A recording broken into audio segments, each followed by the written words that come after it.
নমস্কার বন্ধুরা, আমার নাম কোয়েল আর তোমাদের সবাইকে স্বাগত জানাই আমার এই ছোট্ট চ্যানেলটাতে। আশা করি তোমরা সবাই ভালো আছো। তো আজকে তোমাদেরকে দেখাচ্ছি আমার কিচেনের কাউন্টার টপটা। তো এখানে আমি আমার মূলত মশলাপাতিগুলো রাখি, আর সেটা যেমন তোমরা দেখতে পাচ্ছ খুব একটা ডেকোরেটেড নয়, একটু নোংরাও হয়েছে, অনেকদিন ধরে ক্লিনিং করা হয়নি। তো আমি ভাবলাম যে একটু মেকওভার করব, তো সেটাই তোমাদের সাথে শেয়ার করব। তো আজকের এই ভিডিওতে মানে মেনলি মূলত থাকবে সমস্ত ডিআইওয়াইগুলো, যেগুলো আমি নিজেই করেছি, ঘরে কিছু জিনিস কিনেছি আর কিছু নিজে হাতে বানিয়ে নিয়েছি আর কি, রিপারপাস করেছি সব কিছু, সেগুলোই। আর পরের ভিডিওতে তোমরা দেখতে পাবে যে আসল সাজিয়ে গুছিয়ে ডেকোরেশন করে কেমন লাগছে। তো প্রথমেই তোমাদের সাথে শেয়ার করছি দুটো এই স্টিলের র্যাক, যেগুলো আমি মিশো থেকে কিনেছি। তো দেখতে পাচ্ছ এগুলো খুব একটা বড় সাইজের না, একটা কর্নার শেলফ আর একটা জাস্ট এই স্পাইস র্যাক, দুটো নিয়েছি। আমার কাছে যেমন তোমরা আগেও দেখলে যে একটা তো স্পাইস র্যাক ছিল, বাট ওটা এনাফ ছিল না, ওতে সমস্ত মশলার যে সমস্ত বোতলগুলো আছে সব ধরছিল না। আমার আরেকটার প্রয়োজনীয়তা ছিল, তাই জন্য আমি একটা নিয়ে নিয়েছি। এগুলো খুবই রিজনেবল প্রাইসে মিশো, ফ্লিপকার্টে তো পাওয়াই যায় আজকাল। তো আমার তো মনে হয় তোমাদের মধ্যে অনেকের বাড়িতে এই একই জিনিস থেকেই থাকবে, তো সেটাই। তবে একটা জিনিস হয়েছে কি, আগে বিশ্বাস করো আমার কাছে যেই র্যাকটা ছিল না, সেটা কিন্তু খুব ভালোভাবে না, তার উপর সমস্ত সাইজের সব সাইজের বটলগুলো খুব ভালোভাবে রাখা যেত। বাট এইটাতে হয়েছে কি, যে মানে এই গ্যাপগুলো, যে মাঝখানে গ্যাপগুলো দেখছো না, এত বড় বড় দিয়েছে যে অনেক রকমের বটল কিন্তু ওখানে রাখা যাচ্ছে না, একটু তেড়ে বেঁকে যাচ্ছে। তাই আমার মনে হলো যে না, নিচে একটা কিছু একটা প্ল্যাটফর্ম দিতে হবে, যাতে ওই রকম মানে বটলগুলোকে রাখতে সুবিধা হয়। সেই কারণেই আমি কি করছি, এবার দেখো একটা শেলফকে তো এইভাবে কভার করা যায় না, তো এই অড লাগবে দেখতে। সেই কারণেই আমি দুটো শেলফকেই সেমভাবে জাস্ট কার্ডবোর্ডের ওপরে, আমার কাছে আমার ঘরে না রাখাই ছিল ওয়ালপেপার এই ধরনের, তো সেটাকেই কভার করে আমি ইউজ করছি।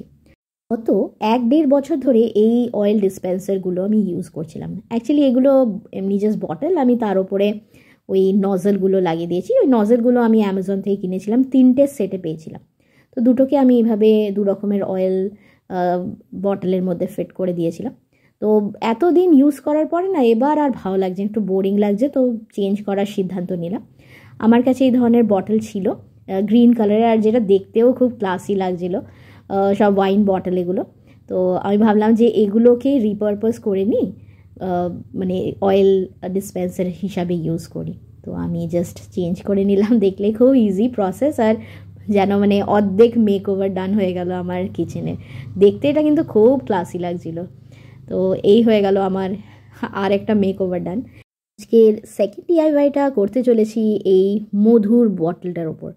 তো দেখো আমরা কিন্তু অনেক রকমের অনলাইন প্ল্যাটফর্মগুলোতে দেখে থাকি যে টি আর সুগার, কফি, এই সমস্ত জিনিসের একটা সেট পাওয়া যায়, বিভিন্ন রকমের, বিভিন্ন দামের, আর দেখতেও খুব অসাধারণ ভালো হয়। তো আমাদের সকলেরই কখনো না কখনো তো ইচ্ছেই করে যে সুন্দর সুন্দর কিছু কিনি আর নিজের কিচেনকে ডেকোরেট করি। বাট আমি ভেবেছিলাম যে দেখো, এই ধরনের কিছু তো কেনা যায়, বাট সেগুলোও তো ধরো 6 মাস পরে সেই একঘেয়েই হয়ে যাবে না, আবারও পুরনো পুরনো লাগবে, চেঞ্জ করতে ইচ্ছে করবে। তো সেই জায়গাতে আমি চেয়েছিলাম যে নিজে কিছু বানাই। কেননা আমার বাড়িতে না অসংখ্য এই কাঁচের বোতল পড়ে আছে, কেননা মধু, আচার, ঘি এসব আসতেই থাকে প্রতিবারই, মানে শেষ হতেই আবার কিনতে হয়, আর সেই কারণেই অজস্র বোতল পড়েই আছে। তো কেননা আমি সেগুলোকে রিপারপাস করিনি। আর এই যে তোমাদের সাথে টেকনিকটা শেয়ার করছি, সেই টেকনিকটা যত ইজি, আর কোনো তোমাদের তেমন কিছুই খরচা হবে না, ঘরে বসে বসে খুব সুন্দর ডেকোরেটিভ ক্যানিস্টার বটল বানিয়ে নিতে পারবে। তো আমি কি করেছি দেখো, একটা যে গিফট র্যাপিং পেপার আমার কাছে পড়েছিল, যে পেপার হয় মানে প্লাস্টিকগুলো নয়, আমি পেপারগুলোর কথা বলছি। তো এরকম আমাকে যে কোনো একটা গিফট র্যাপিং পেপার কিনে নাও, তোমরা ওয়ালপেপার ইউজ করতে পারো, যে কোনো ক্যালেন্ডার বা কোনো প্রিন্টেড, এমনকি তোমরা প্রিন্ট আউটও বের করে নিতে পারো যদি কিছু সুন্দর প্রিন্ট ভালো লেগে থাকে। এরকম পেপার নিয়ে নিলে, তো মানে যে ঢাকনাটা আছে সেটার মাপে একটু একটা সার্কেল বানিয়ে নিলে, এবং তার থেকে বড় একটা সার্কেলের দরকার পড়বে, কারণ সাইডটাও তো তোমাকে স্টিক করতে হবে না, সেই কারণে বাস একটু ফেভিকল লাগিয়ে একদম সমানভাবে সেই শেপের মধ্যে বসিয়ে নিলাম ঢাকনাটাকে। এবার সাইডগুলো যেমন তোমরা দেখতে পাচ্ছ, আমি ধীরে ধীরে করে এই এক একটা পার্টকে ভালো করে এখানে স্টিক করব। খুব আস্তে আলতো হাতে করবে যাতে পেপারটা ফেটে না যায়, কেননা এটা একটু তো ওয়েট আছে না, একটু ভেজা ভেজা আছে যেহেতু এতটা গ্লু লাগানো আছে। ধীরে ধীরে আলতো হাতে করতে থাকবো এবং এইভাবেই সমস্ত কাট পিসগুলোকে এইভাবে লাগিয়ে নেব। আর লাগানোর পরে দেখবে যেটা কি সুন্দর না লাগছে। বেশি কিছু না, এরকম লাগানোর পরে না 1-2 ঘন্টা রেখে দেবে যাতে এটা পুরোটা পেপারটা ড্রাই হয়ে যায়। ব্যাস, এবার খালি ওপর থেকে একটু ভার্নিশ লাগিয়ে নেবে। তো দেখো 2 রকমের ভার্নিশ পাওয়া যায়, তো ক্রাফট ভার্নিশ আর এমনি নর্মাল যে উড ভার্নিশ। তো আমি প্রেফার করি যে এইসব ক্ষেত্রে না আমি উড ভার্নিশ যে নর্মাল পাওয়া যায় যে কোনো হার্ডওয়্যার শপে, আমি সেটাই ইউজ করি। ক্রাফট ভার্নিশও ইউজ করতে পারো, বাট ব্যাপারটা হলো যে ক্রাফট ভার্নিশ কিন্তু খুব এক্সপেন্সিভ হয় আর কোয়ান্টিটিতেও কম পাওয়া যায়।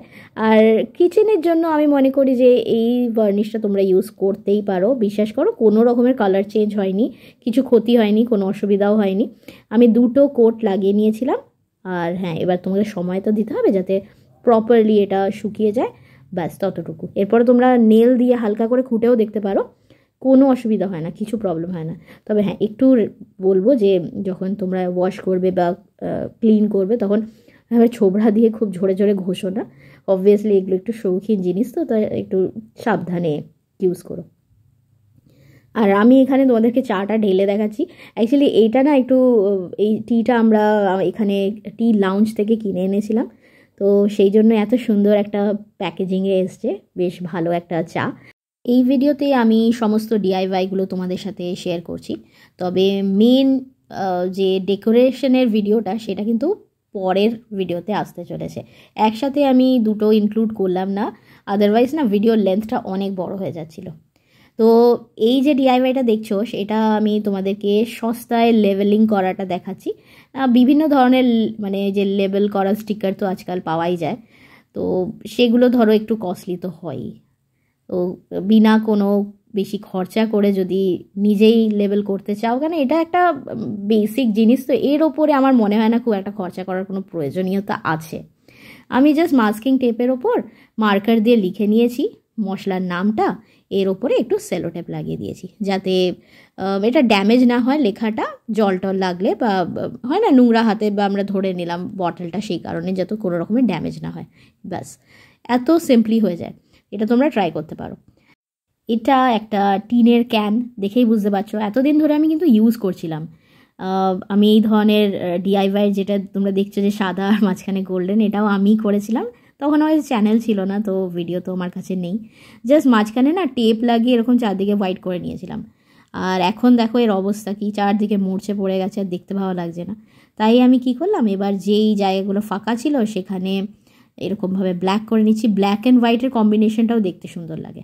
ব্যাস দেখো, খুব সিম্পলি আমার একটা brand new cutlery holder ready হয়ে গেল। ওপর একটু ভার্নিশ দিয়ে দিয়েছি যাতে পরবর্তীকালে এই রাস্টের প্রবলেমটা না হয়।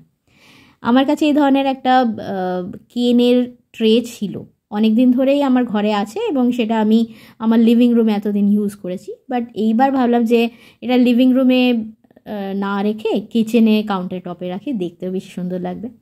তো সেটাকেই একটু ভার্নিশ করে নিচ্ছি। আমি এই ভিডিওতে অনেকবার ভার্নিশ করছি কারণ ওটা পুরনো হয়ে গেছিলো, তো অবভিয়াসলি একটু ভার্নিশ করলে চকচকে লাগে, তো দেখতে ভালো লাগে সেই কারণে।